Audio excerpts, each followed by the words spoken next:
হ্যাঁ গো লাইফে কমপ্লিকেশন চলতেছে। মনির ভাই আমার কাছে বিচার দিছে তার জীবনটা দুর্বিষহ হয়ে গেছে। হ্যাঁ তার জীবনটা তেজপাতাও সে বলতে পারতেছে এখন তেজপাতাও গ্রানে কাজে লাগে।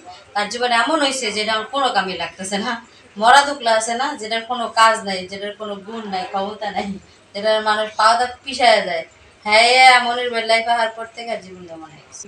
মনির ভাইয়ের লাইফটার কথা কইতেছি, হ্যাঁ লাইফের কথা। হ্যাঁ তো মা হ্যাঁ যে লাইফ আমার লাইফ কি হ্যাঁ হ্যাঁ কে এর কৈফত দিয়া চলে না কি কা জানেন, যে বেটার ভাত খাইলাম সে বেটারে আমি কৈফত দিয়া চলে না, আমি এই জীবনে কারে কৈফত দিয়া চলি? তাহলে এর নিয়ে আর কি বলার আছে বলতে পারেন? কিচ্ছু বলার নেই। বলেন ম্যাডাম, আপনিই কন। কৈফত যেহেতু দিবেন না আপনিই কন।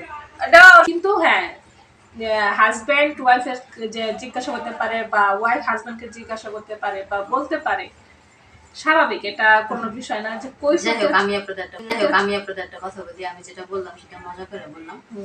সব থেকে ইম্পর্টেন্ট বিষয় হলো স্বামী স্ত্রীর যেই সম্পর্কটা, এটা অনেক বেশি ইম্পর্টেন্ট। আর এই সম্পর্কের মধ্যে যখন দুজনের